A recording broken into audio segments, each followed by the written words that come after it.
Hello दोस्तों, एक बार फिर से स्वागत है आपका जोशी ऑनलाइन क्लासेस में। आज का हमारा टॉपिक है G7 के सदस्य देशों से संबंधित। इससे पहले भी हमने सामान्य ज्ञान के बहुत सारे ट्रिकी वीडियोज अपलोड किए हुए हैं। अगर आपने वो वीडियोज नहीं देखे हैं तो आप इस वीडियो के डिस्क्रिप्शन बॉक्स में जाके उनके लिंक देख सकते हैं। और आज हम बात कर रहे हैं ट्रिक के माध्यम से। जो हमारा नया वीडियो है वो है G7 के सदस्य देश। कभी कभी क्या होता है, जो सामान्य ज्ञान का हमारा पोर्शन होता है प्रतियोगी परीक्षाओं में, तो उसमें यहाँ से भी एक दो जो प्रश्न हैं वो पूछे जाते हैं। तो हम शुरू करते हैं G7 के सदस्य देश।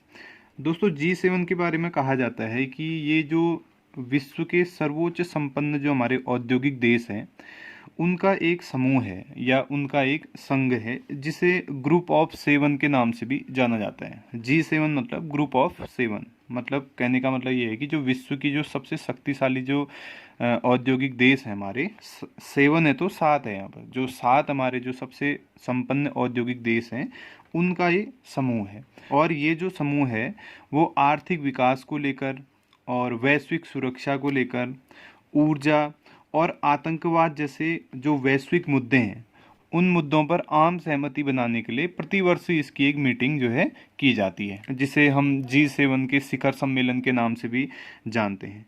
तो आज हम यहाँ पर देख रहे हैं कि ये जो G7 है इसमें प्रमुख रूप से कौन कौन से देश शामिल हैं और G7 से जुड़े जो छोटे छोटे हमारे प्रश्न परीक्षाओं में पूछे जाते हैं उनके बारे में। तो आज की जो हमारी ट्रिक है G7 देशों को जानने के लिए वो है किंग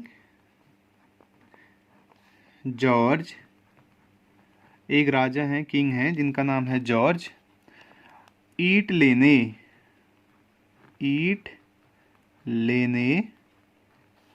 अकेले फ्रांस गए। एक छोटी सी ट्रिक है, एक छोटा सा सेंटेंस है जिसमें ये कह रहा है कि कोई क्या है, किंग जॉर्ज हैं जो ईंट लेने के लिए अकेले कहाँ चले गए हैं, फ्रांस से चले गए हैं। इस छोटी सी ट्रिक से हमें ये पता चलेगा कि वो कौन कौन से देश हैं जो G7 के प्रमुख सदस्य देश हैं। तो आइए देखते हैं इसमें कौन कौन से प्रमुख देश हैं। सबसे पहला जो ट्रिक में हमारा वर्ड आ रहा है वो है किंग, और किंग से यहाँ पर हमारा पहला देश का नाम निकलता है। किंग से आप याद कर सकते हैं किंगडम, और किंगडम अगर हम देखें तो एक ही देश के नाम के साथ लगता है जिसका नाम है यूनाइटेड किंगडम, यानी कि जिसको हम यूके, शॉर्ट में यूके के नाम से भी जानते हैं, यानी कि जो ब्रिटेन है हमारा, इंग्लैंड, उसको बोला जाता है यूनाइटेड किंगडम। तो जो पहला सदस्य देश है इसका वो यूनाइटेड किंगडम है। आगे आए तो यहाँ पर अगला जो हमारा वर्ड है वो है जार्ज में से अगर हम जा से देखें तो अगला जो देश निकल के आता है उसका नाम है जापान। ये भी हमारा ग्रुप 7 का एक सदस्य देश है। फिर अगले जा से अगर हम देखें तो इससे निकल के आता है जर्मनी भी ग्रुप ऑफ 7 का एक महत्वपूर्ण सदस्य देश है। उसके बाद हमारा अगला जो शब्द है वह है ईट से निकलता है आपका इटली भी ग्रुप ऑफ 7 का एक प्रमुख सदस्य देश है। और आगे अगर हम देखें लेने से यहाँ पर कुछ नहीं निकलता। आगे अगर हम जाएं तो यहाँ पर है अ से बनता है अमेरिका, संयुक्त राष्ट्र अमेरिका या संयुक्त राज्य अमेरिका। ये हमारा अगला देश है जो ग्रुप ऑफ 7 का सदस्य है, अमेरिका। इसके बाद हमारा जो अगला है वो है क से बनता है यहाँ पर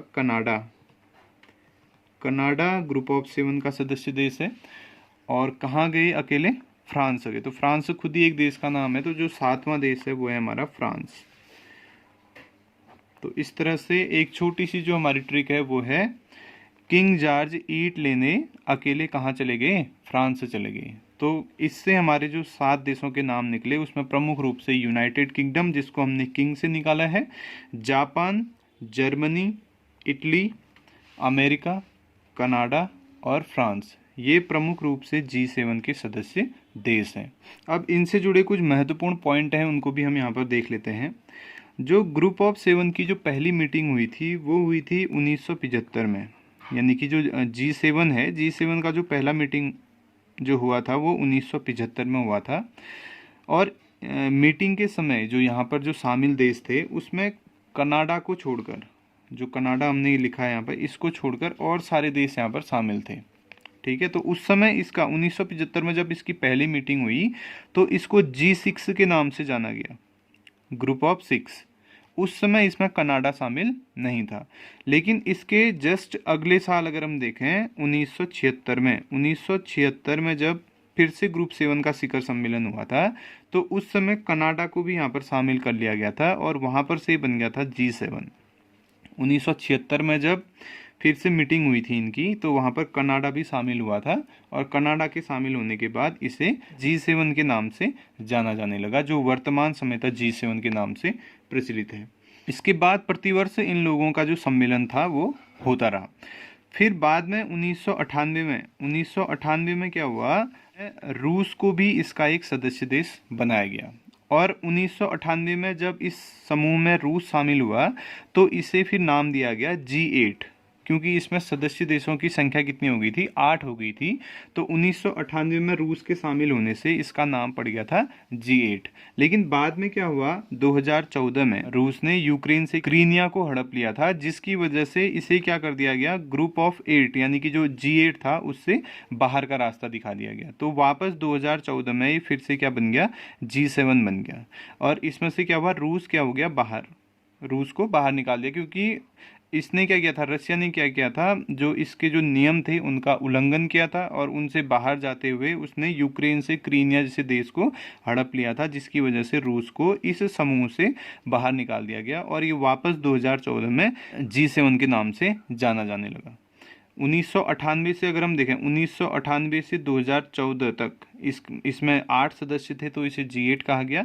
लेकिन 2014 में जब रूस ने इसके नियमों का उल्लंघन किया और प्रमुख रूप से अगर हम देखें तो यूक्रेन से जब उसने क्रीमिया को हड़पा तो जिसकी वजह से उसको इस समूह से बाहर किया गया और वापस इसकी सदस्य संख्या थी वो 7 हो गई थी। तो इस वजह से इसे फिर से G7 के नाम से जाना जाने लगा और वर्तमान में भी इसे G7 के नाम से ही जाना जाता है। तो अभी इसमें 7 देश हैं और अभी हाल ही में ये सुर्खियों में भी था क्योंकि इसमें भारत को भी शामिल करने की बात हो रही है। भारत के साथ इसमें फिर से रूस को, ऑस्ट्रेलिया को और दक्षिण कोरिया को शामिल करने की बात हो रही है और अगर ये देश इसमें शामिल हो जाते हैं तो उसके बाद फिर इसे G11 के नाम से जाना जाएगा। लेकिन अभी अगर हम वर्तमान में देखें तो इसमें 7 सदस्य देश हैं और 7 जो सदस्य देश हैं उनके बारे में कहा जाता है कि ये कथित रूप से जो विश्व की जो सबसे बड़ी अर्थव्यवस्था वाले देश हैं, जो विकसित अर्थव्यवस्था वाले देश हैं, उनका एक समूह है और जिसका जो काम होता है वो ये काम होता है कि ये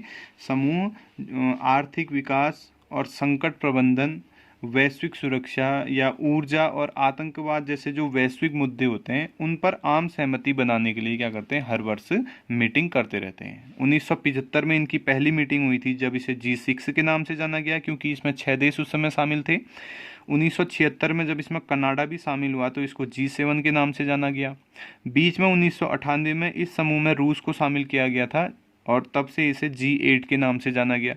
लेकिन जब 2014 में रूस ने नियमों का उल्लंघन किया, यूक्रेन से क्रीमिया को हड़पा, तो उसके बाद इस समूह से रूस को बाहर निकाल दिया गया और उसके बाद फिर से इसे G7 के नाम से जाना जाने लगा। तो वर्तमान में इसे G7 के ही नाम से जाना जाता है।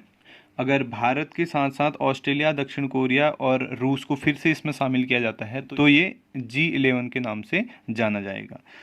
आशा करते हैं ये छोटी सी ट्रिक आपको पसंद आई होगी। अगर ये वीडियो आपको अच्छा लगा तो आप इसे अपने दोस्तों के साथ शेयर कीजिए, चैनल को सब्सक्राइब कीजिए और नई नई वीडियोज़ के लिए चैनल से जुड़े रहें। धन्यवाद।